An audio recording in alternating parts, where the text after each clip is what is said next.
Hi everybody, it's me Jill and welcome to Jill Informed. This is the recap of The Real Housewives of Salt Lake City, Season 2, Episode 2, Icy Apology. Well, Episode 1 was epic and I feel like these ladies just took off running, so let's hope that they can keep it up in Episode 2. Let's get started. Okay, so we're just checking in at home. First with Whitney and Justin. They have scheduling conflicts and their 8-year-old son might have to walk home from school by himself. I don't know if he's ever done that before. I don't know if it's safe, but it appears to be happening for the first time. And then over at Lisa's house, she's like, "Where are the boys? Let me check on them. Jack, your room's a little messy. Henry, what are you doing? Fixing your hair?" Oh God, I forgot that the boys have a hair care product line. Or no, not hair care, just like hygiene line, right? Something, Wild Wolf or something? Lone Wolf, what is it called? Fresh Wolf? Shoot, I can't remember. Guys, you know what to do. Leave it in the comments. So Henry has all this gel or whatever in his hands and he just wipes them on the towels. Side note, does Henry really need gel to keep his hair in place? It's buzzed so short. I can't imagine that it gets unruly, you know? Then we check in with Mary and her son Robert Jr. and he's got a Smeg, a full-size Smeg refrigerator in his bedroom. I would kill to have one of those. She looks in his fridge. Do you have enough food? It's only milk and water and yogurt. Is that what you're eating? Because you never come out of your room. Look at this room, people. I would never come out of that room. He's got his Gucci bedding set, 2 swinging chairs that look super comfy. The room is enormous. Yeah, I'm jealous of a teenage boy's bedroom, okay? And over at Jen Shah's, we are in her massive closet where she is with Stuart, which she now just calls 2 Chainz, and her second assistant and her nephew. They're just talking about how her shoe collection has grown and just a bunch of things that aren't gonna age well for Jen Shah. Her nephew is even telling her, look at all this stuff. Give some of it to Goodwill or Salvation Army. Okay, so Jen is gonna start a giveaway pile, and her nephew is like, yeah, that's great, be charitable, because also Ramadan is coming up, and you have to give more during then as well. So she starts to talk to him about, how Auntie was when Dad died, or wait, I'm not sure. Okay, now I'm all confused. Oh, no, she's talking about Sharif. Okay, so she says uncle, but she means her nephew's uncle. Sharif, got it. So she's starting to tell him that when her dad died that they were going through a lot, she and uncle. She goes, I like to be strong, but we're working on it. And he said, thank God, because you two are like parents to me. Anyway, she tells him that she wants to apologize to him because with everything that's been going on over the past year, she hasn't really been there for him the way she should. And he's like, it's okay. I love you. Come here. So they hug. It's sweet, and also I feel bad for him because I think Auntie's going to jail. When she was in the throes of all this, he called her and said, Auntie, it's really bad. I need to get my family out of South Central. And she ignored that.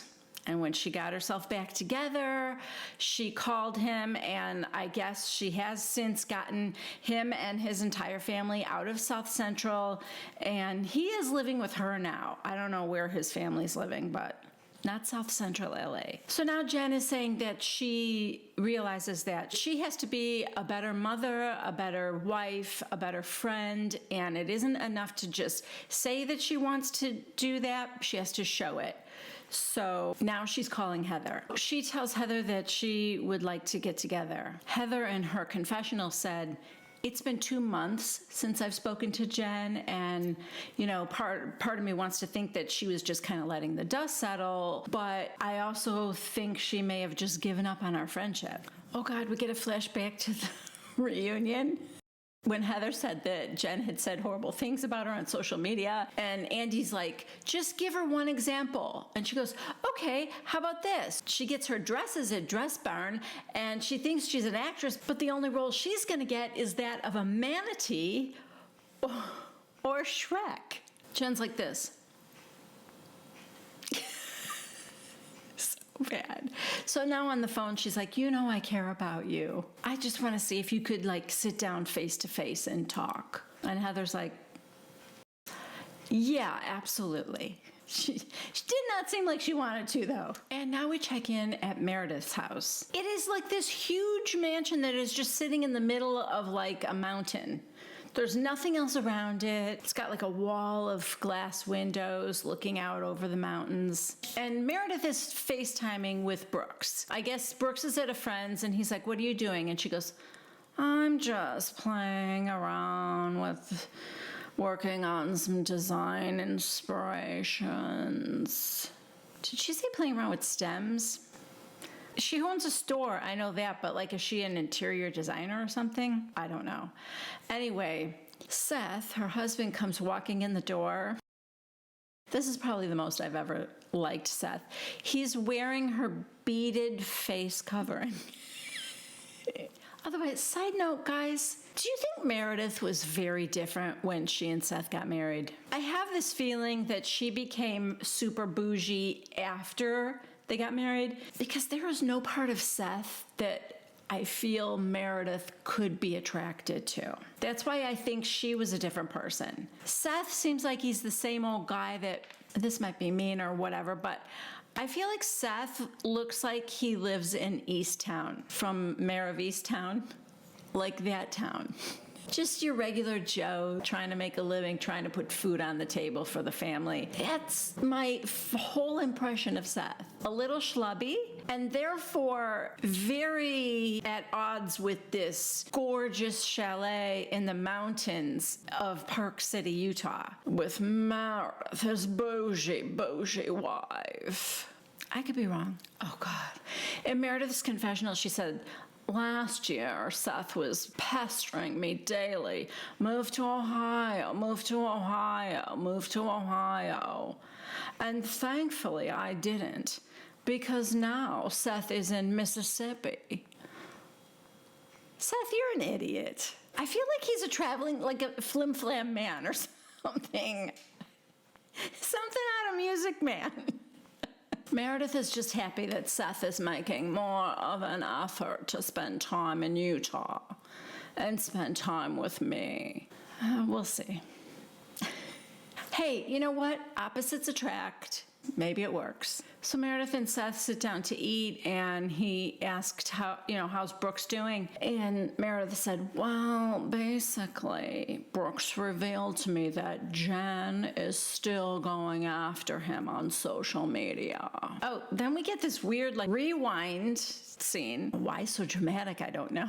To 1 week earlier, when Brooks is telling Meredith. And Brooks said, she has been speaking on my behalf about things that I haven't even spoken to you about or my family. He's like, I don't need her to take control of my life and tell me who I am or when I'm going to be it. Which is true. Meredith said, I think she's just embarrassed about what she did. And Brooks goes, do you really think that's all it is? She likes tweets that say, I want Jen to slap Brooks and call him a sissy bitch. And that's really mostly what it has been, like Jen liking mean things that other people have said. It's not like she's coming up with these things on her own, not forgiving it by any stretch. I'm just saying it's mostly her just retweeting mean stuff or liking mean stuff. So now that she's telling Seth, he said, well, what did she say? And Meredith goes, well, on Wednesday, she tweeted, frankly, I don't understand all the praise and hype because I see nothing more than a privileged twink. Okay, she didn't say that, but her reply was 100% to everything you said.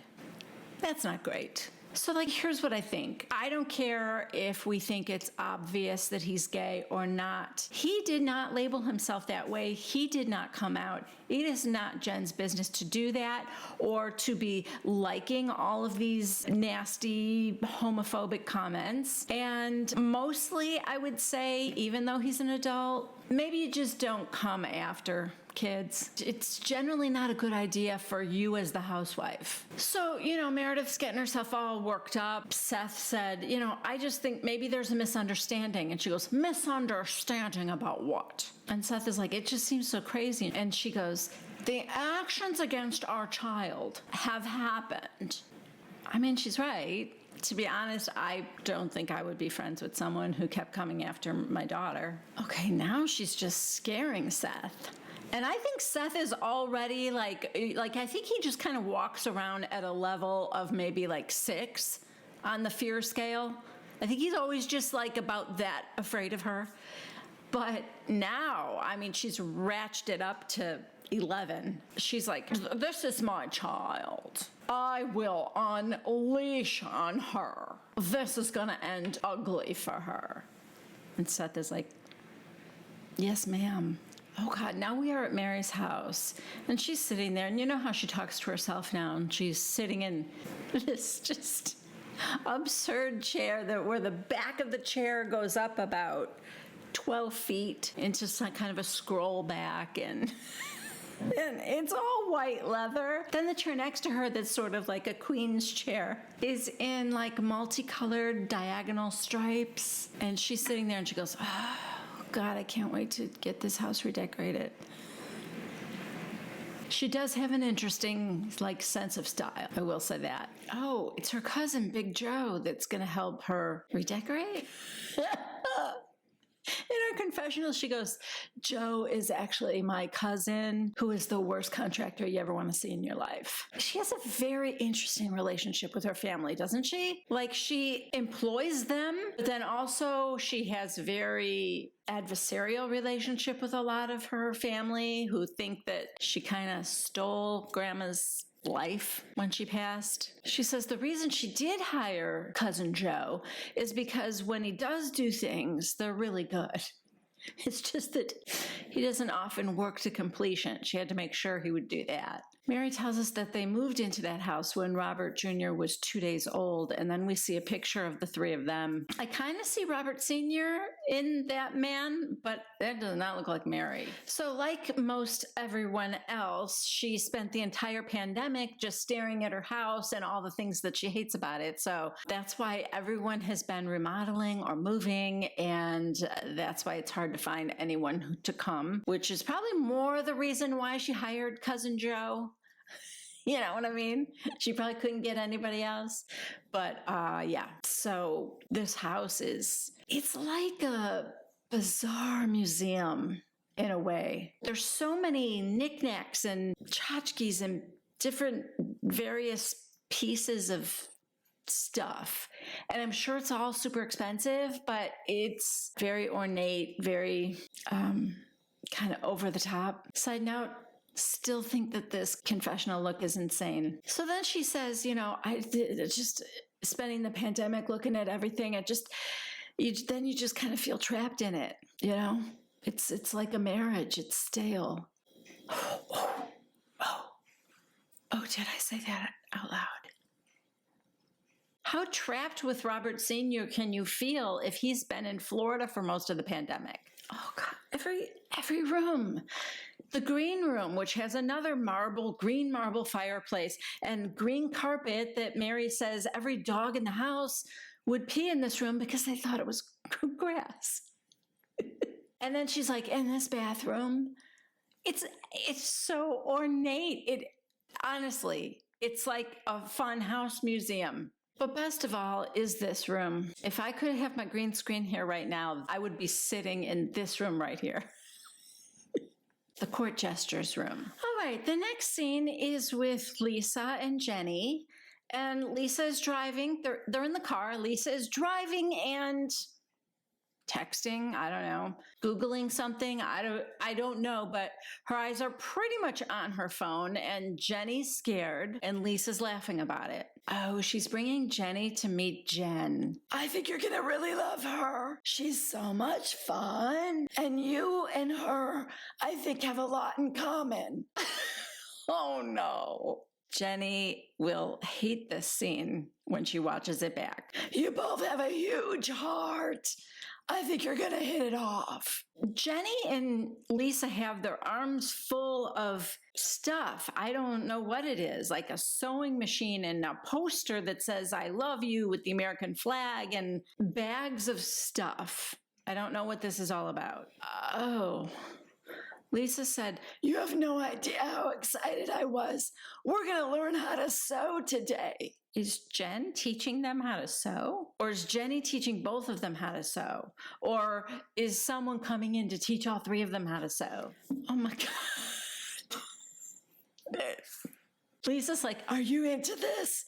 I thought we could make matching pants and wear them to lunch. Okay, first of all, what little I know about sewing, I wouldn't start with pants, okay? Maybe like hem some curtains or something that's just a straight line.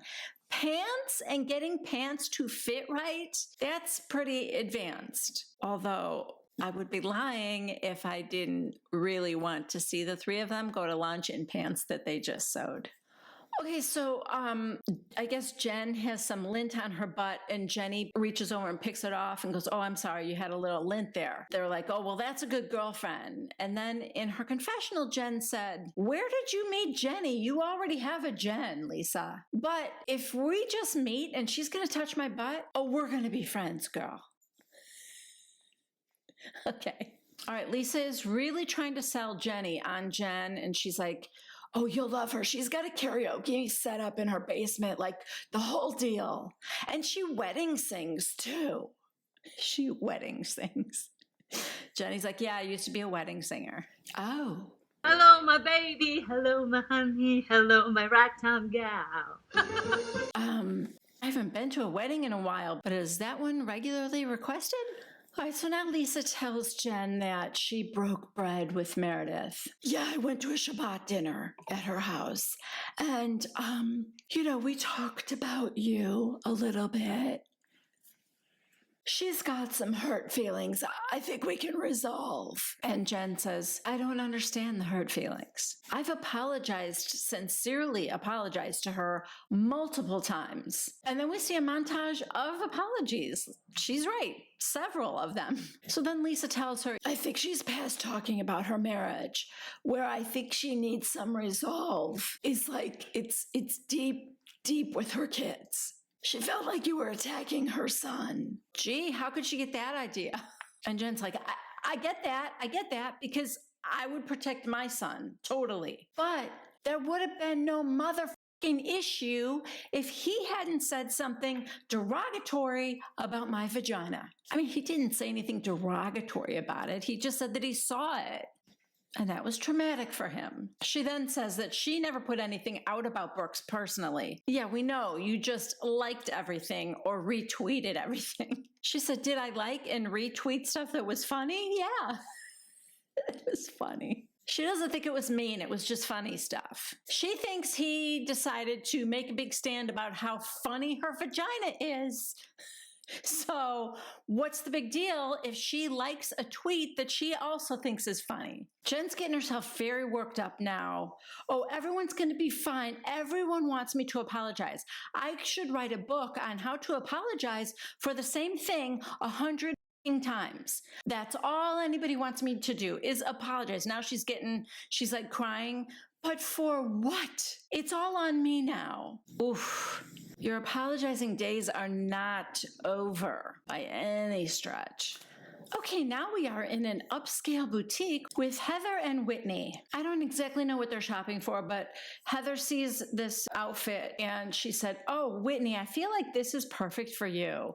What is that? And the owner said, it's a knitted beaver with fox fur. Well, Whitney cannot let that go by without making a joke. Would you like your beaver knitted? And Heather goes, my beaver hasn't been knit in quite a while. I'm not sure if they're just like on a shopping spree or if they're shopping for some event, but they're both trying on different outfits.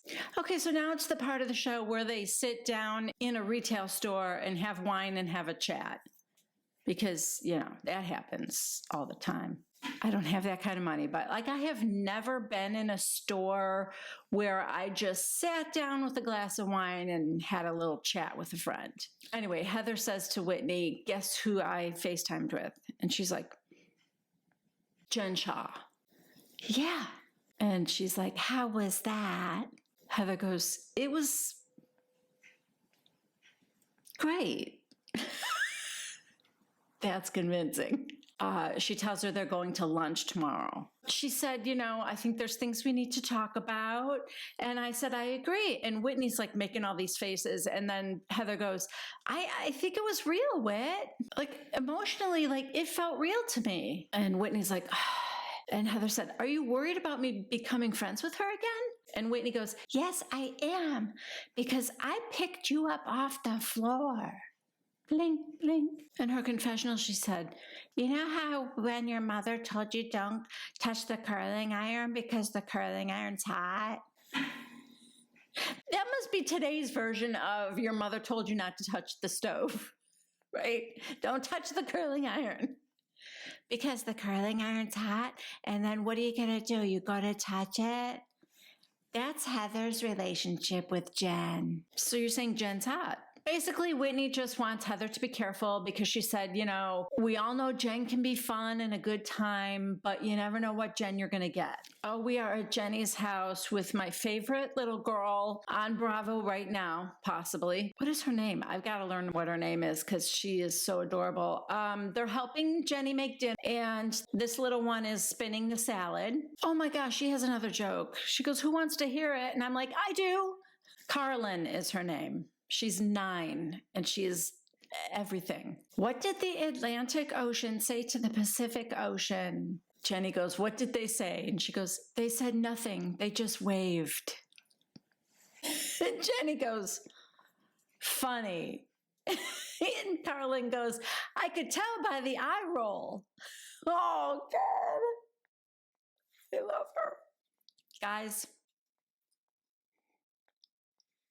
Lisa is destroying my voice. What does Jenny do for a living? Well, I mean, she says she's a full-time mom now, but she said when she had her son, she opened a medical clinic, and then it became 2 clinics, 3, 4, 5, and then she had her second child and her third child. And then she realized that no matter how much money she had, she could never have enough time with her kids. And so she sold everything and became a full-time mom, which her husband, Dewey, who's a chiropractor, was thrilled because he had been asking her to quit her job. Oh, okay. Well, this took a turn. She said now she's become his housekeeper. She cooks for him. She cleans. The only thing I don't do is wipe his ass. Oh. Okay, so maybe not as fulfilling as you thought it would be. Okay, Carlin. She might be like, you know, let's keep the jokes to a minimum. We don't want to overdo it with the jokes, sweetie. Right now she's looking for the parsley and she goes, not the Bruce Lee, the parsley. She's never going to get a date, is she? Kidding. She's 9 and she's adorable.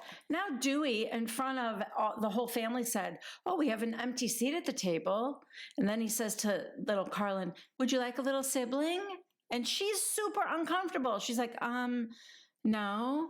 And he goes, no, not a little sister or a little brother.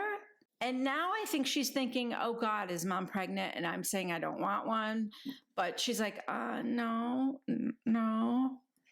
Don't do that in front of the kids. I don't like that. In her confessional, she said, in the Vietnamese culture, when you have a big family, that signifies wealth. And, you know, Dewey just would love to have me pregnant all day long. It just wants me to pump out kids, but I have 3. That's good. Oh my God. She's like, that would be bad. Oh God, my vagina would be that big. Thank God you didn't do that in front of Brooks. Okay, now we are at Whitney's house with her and Justin and their 2 kids, Bobby, who's 11, and her son that we saw before, cannot remember what his name, but he was like 8. Her daughter tells Justin that mom was really mad this morning. Well, no, she says mom was a little mad this morning when we were going to school. And Whitney said, a little? I lost my mind, and it was because they were late and she was stressed out. So they came up with like a chore chart so that everyone would take on a little bit of the burden.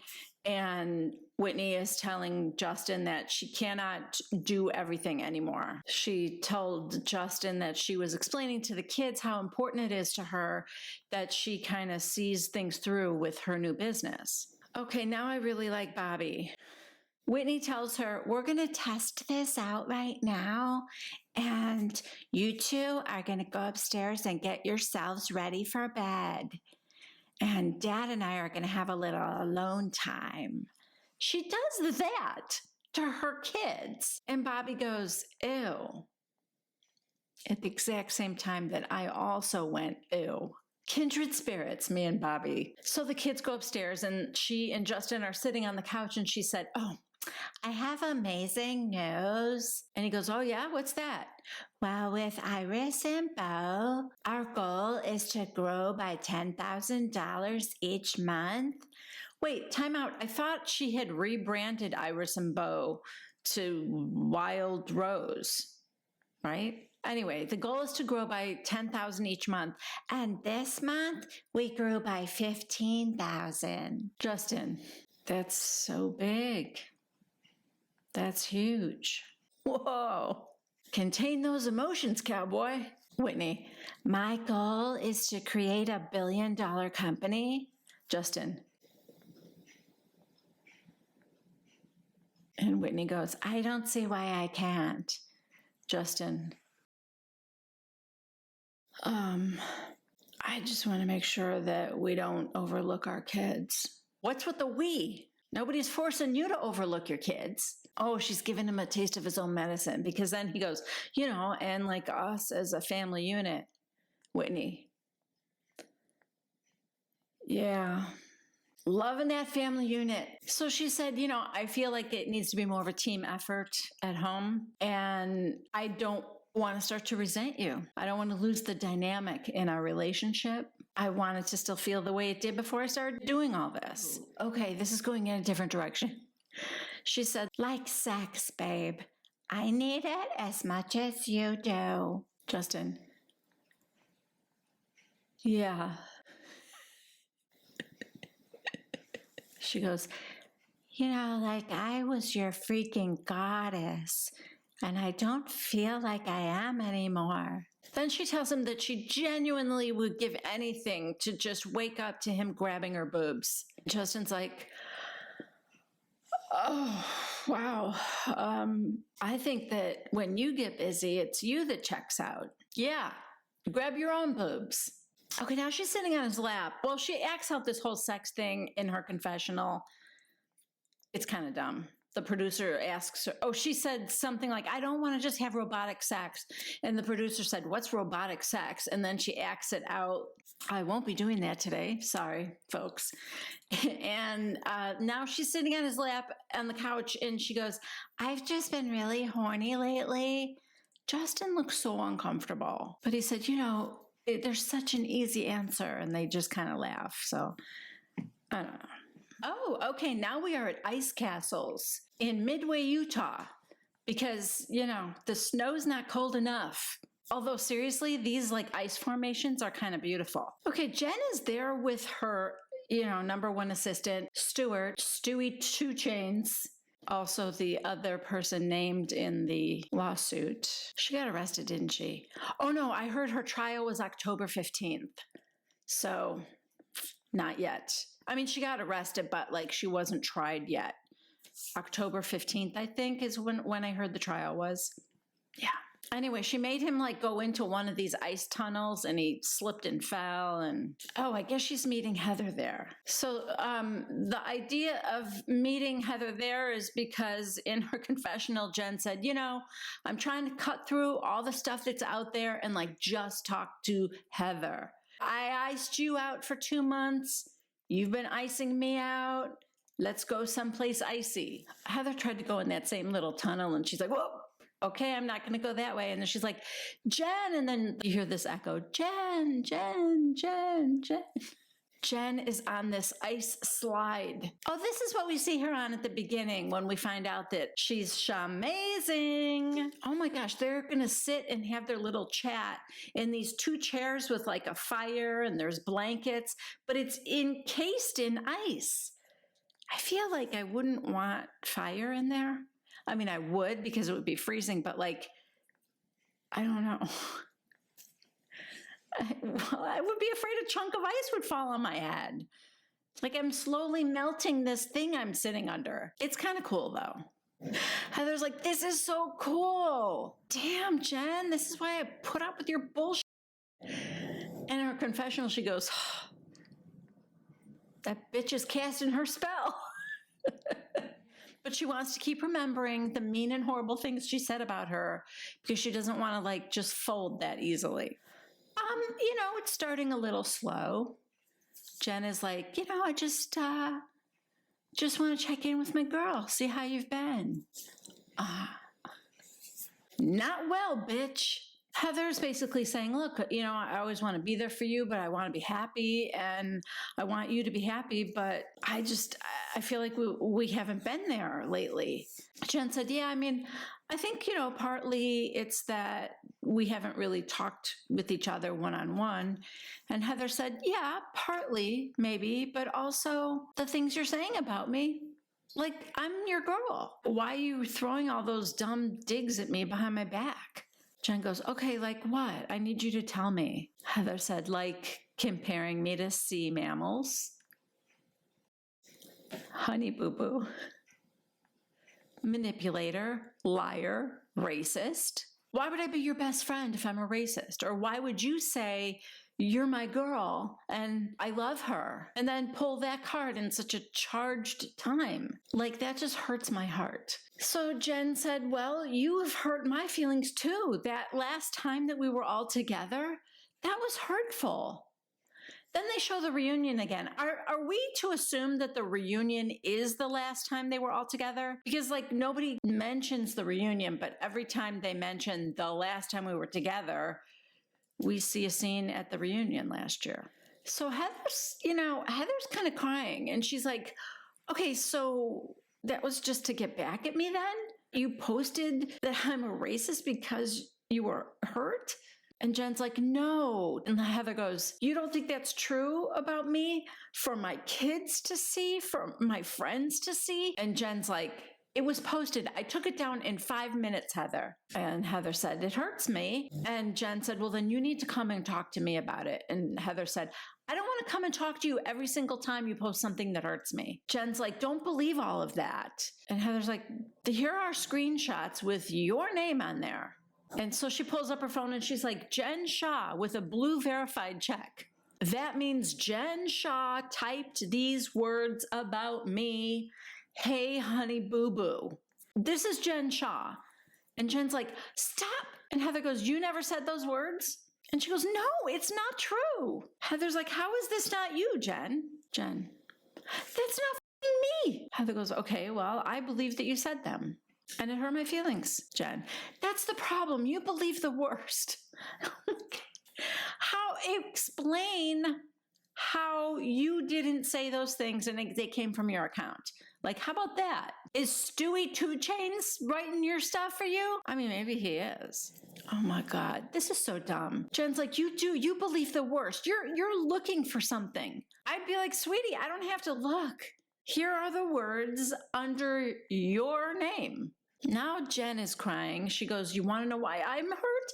Because my kids see it too. I don't understand her argument here. Now she's like, you talk about how do my kids feel? Meredith's like, how do you think my son feels? Does anyone remember that I have 2 kids too? Then stop liking and retweeting comments like that.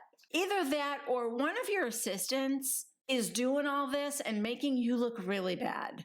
It's one or the other. I mean, is she trying to say her account? So in her confessional, Heather said, I can't believe she's turning this around on me right now. Like, oh, is anybody thinking about my kids? She should be apologizing to me right now, Heather said. She's like, I think she's used to just saying whatever she wants to say and everyone around her agrees. It's like the emperor's new clothes. These are horrible things that she has said about me that I have concrete proof of. Yet I'm supposed to believe that's not me, she says. That's not me. Now she's crying about how she's tired of feeling like she's not good enough. Wow, she really is the victim in this, isn't she? Okay, she's actually now saying, I feel like I'm treated that way because I'm brown. And that's the way I've been treated my whole life. And now I'm dealing with it in my own crew. I honestly feel like the best thing is I don't belong in this group of friends. This is exactly how I felt growing up. Yeah, she's doing this whole thing. I don't belong here. I feel like I don't belong here.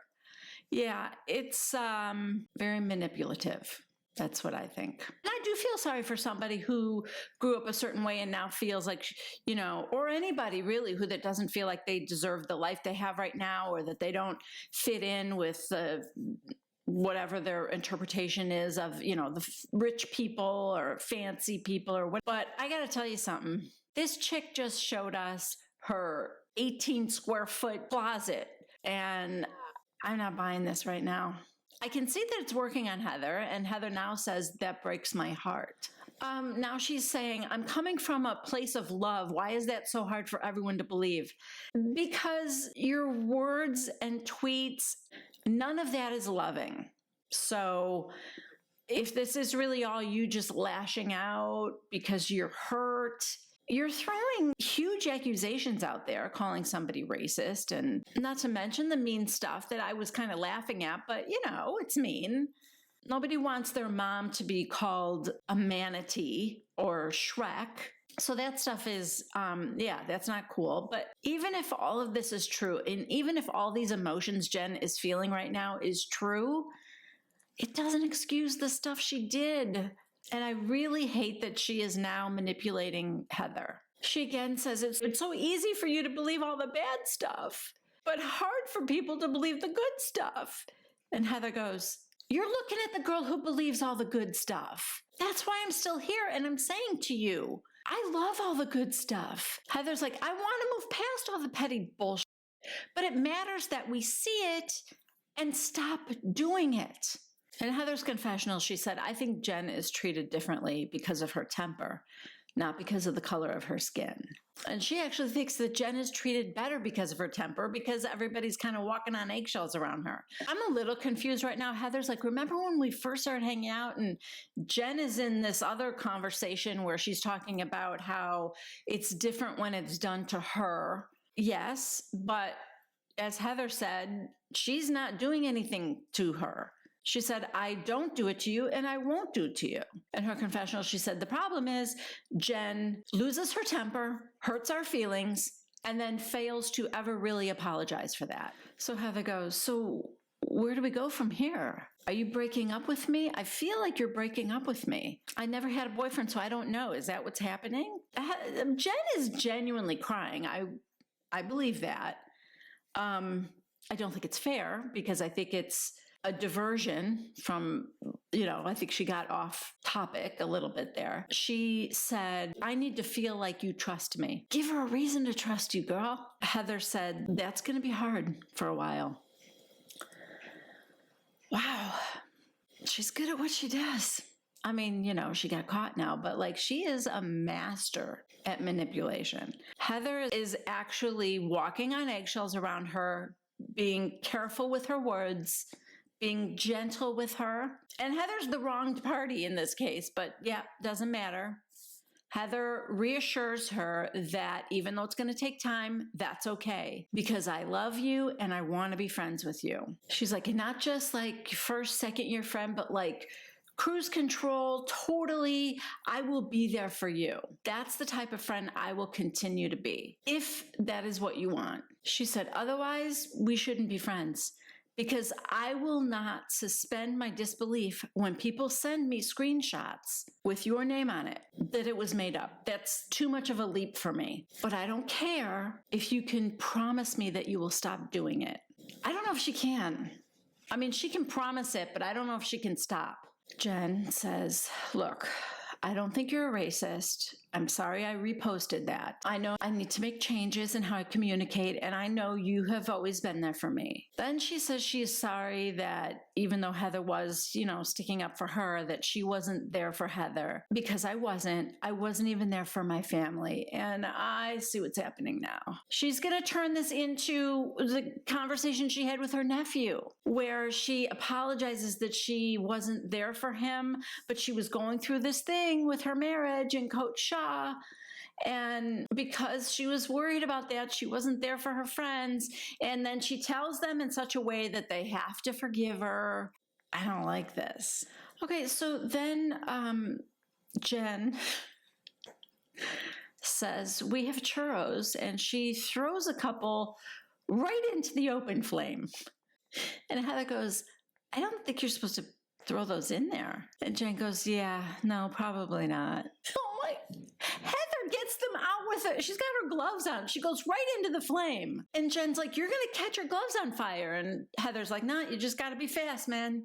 She grabs those churros out. And they decide to eat a friendship churro, which they're like blackened now from being in the fire. And that is it for episode 2. Thank you guys so much for joining me. Not as action-packed as episode 1, but that was a hard act to follow, admittedly. Okay, if you liked my recap, please give it a thumbs up and consider subscribing to my channel if you haven't already. Leave a comment down below. I love to hear from you guys. I asked you something early on. My brain forgot it already, but if you remember, go ahead and answer that and just let me know what you guys think about the episode or anything else, any other thing you want to talk about, go ahead and leave it in the comments. If you happen to be purchasing something from Amazon, please consider going through one of my links down below. That helps me out a little bit. That's all from me. I love you guys. I will see you next time. Bye.